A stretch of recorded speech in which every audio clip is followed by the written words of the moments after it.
72%.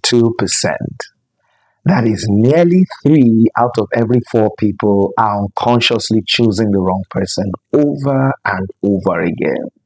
If you have been asking yourself why you keep attracting the wrong person, this video is your answer. You have told yourself it is bad luck. Your standards are too high. You said it is because you have not found the right person yet. But research tells a completely different story. You are not choosing the wrong person. Your childhood trauma is choosing for you. And today, I am going to show you exactly how it works. And more importantly, what you can do to stop it. Stay with me till the end because the second way is the one that will explain something about your attraction patterns that nothing else has been able to explain. I am Samuel Abraham, relationship educator, mentor, author, teaching relationships since 2003, married 20 years this August. I do not just teach this, I live it. This is part 3 of our Breaking the Cycle series.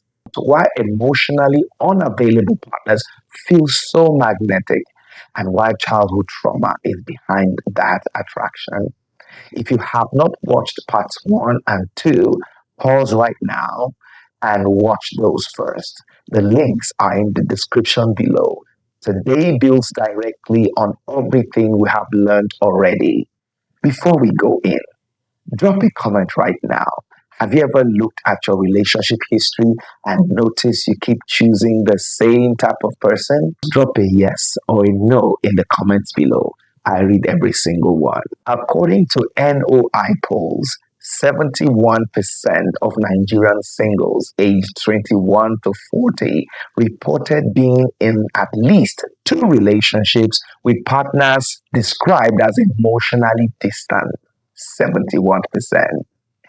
If you are in that number, this video is specifically for you. 3 ways. Way 1.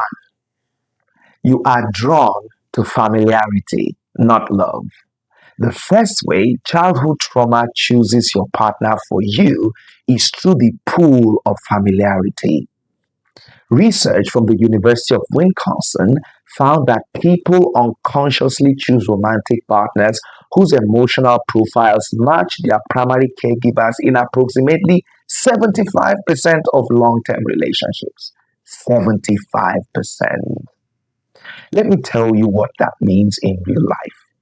If your parents were emotionally unavailable, cold, distant, inconsistent, you will be drawn to emotionally unavailable partners, not because you are broken or have bad taste. No, but because emotional unavailability is what love feels like in your formative years. And your brain, which is always scanning for what feels like home, registers that emotional distance as familiarity. And familiarity feels safe. So, when someone loves you consistently and calmly, it feels flat, wrong, and suspicious. There is no spark. But when someone is hot and cold, available, then distant, that feels like passion. But that is not chemistry. It is childhood trauma, choosing your partner for you. What I'm about to show you next will explain something that has confused you about your attraction patterns for years. Stay with me. Way 2. Your nervous system mistakes anxiety for chemistry. This second way is the one nobody talks about. Research from the University of Toronto found that people raised in emotionally chaotic homes are 4.2 times more likely to mistake anxiety for romantic chemistry. Think about it, 4.2 times. Here is what this means. When you meet someone who triggers that familiar anxiety, the not knowing where you stand, the checking your phone constantly and wondering what they meant by that message, the trying to figure out if they like you or not, your nervous system interprets that anxiety as excitement, as passion, as the feeling of falling in love. But here is what is actually happening. Your body is not experiencing love. your body is experiencing a trauma response. A nervous system that grew up on high alert, always waiting for the next emotional shift, registers that feeling of uncertainty as normal, as desirable, as exciting, and calm, consistent love. The person who texts back promptly, who says exactly what they mean, the person who shows up the same way every time, that registers as boring because it doesn't trigger the familiar survival response your nervous system grew up depending on. This is why people leave good relationships for toxic ones, why the emotionally unavailable person seems so magnetic. This is why you can logically know someone is wrong for you, but still feel completely unable to walk away. Your nervous system is running the attraction, not your heart, not your judgment, your childhood trauma. Way three, emotional unavailability feels like home. Research published in Attachment and Human Development found that 82% of people in repeated patterns of choosing emotionally unavailable partners had at least one emotionally unavailable parent. 82%. And when asked to describe their attraction to those partners, the most common description was it felt like home, not safe, not healthy. Home. Because for many people, home was not a place of consistent warmth and emotional availability.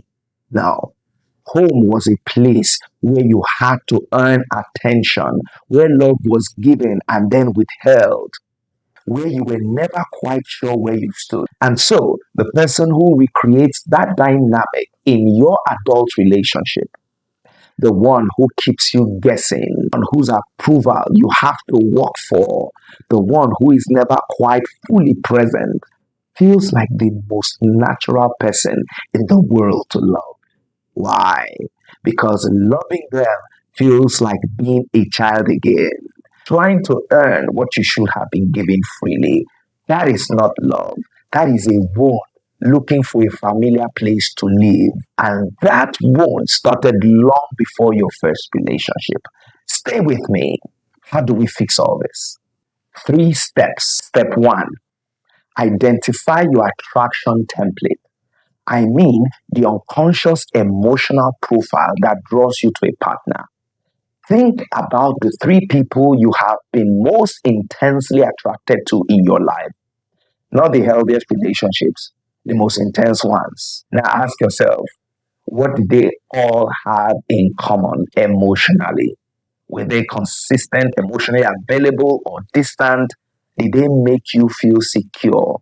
Or did they keep you slightly off balance? Write your answers down. The pattern you identify is your attraction template. And your attraction template was written in your childhood home. Understanding this is the first step to rewriting it. Step two, reframe your definition of chemistry. What does chemistry mean to you? If your nervous system has been mistaking anxiety for chemistry, then everything you currently call chemistry is actually a trauma response. And genuine healthy chemistry will feel flat to you at first, not because it is wrong, but because it is unfamiliar. Your assignment this weekend is this. Notice when you feel that flat feeling when someone who is genuinely healthy and available comes around. And instead of dismissing them, stay curious. Ask yourself, is this person boring or is this person safe? Because for many people who grew up in emotionally chaotic homes, safe and boring feel identical. You must learn to tell them apart. Safe is not boring. Safe is what love is supposed to feel like. Step three is the deepest one. Heal the original wound. You can identify your attraction template. You can reframe your definition of chemistry. But until you address the original childhood wound that created the template, the pattern will keep asserting itself because the wound beneath most toxic attraction patterns is a simple one.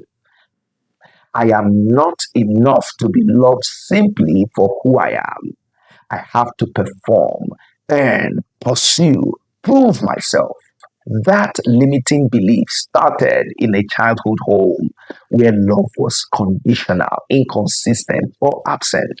And the only thing that fully heals a wound that deep is an encounter with love that is completely unconditional, which is why faith is not an option. Romans 5:8 says, "But God demonstrates his own love for us in this: while we were yet sinners, Christ died for us." Not after we fixed ourselves, not after we stopped repeating the patterns. No, while we were yet sinners, in the middle of it. This is the antidote to every conditional childhood wound you have ever carried. Receiving the love of God, the person of Jesus, it's not religion, it's therapy. Asking him to come into your heart, receiving that love, let it settle. Let it begin to rewrite what is supposed to feel like love. Because when God's unconditional love becomes your baseline, toxic love stops feeling like home, and healthy love stops feeling like a foreign language. That is healing and wholeness, my friend. In closing, if you have blamed yourself, questioned your judgments, wondered if you are simply too broken to be loved well, you are not broken. You are responding to what you were taught. You can unlearn and relearn love. Research from Columbia University found that breaking one generational trauma pattern reduces the likelihood of that pattern appearing in the next generation by up to 75%. Think about that. 75%. That means your healing is not just for you, it is for every person who will be loved by you from this moment forward. It's for your children, for the relationships they will watch you build, for the blueprints they will absorb from you. Drop a comment below. Type yes if this teaching was helpful. Subscribe for a new video every Thursday. Watch parts 1 and 2. Link is in the description below. The cycle ends with you. The legacy begins with you. I am Samuel Abraham. I will see you next Thursday. God bless you.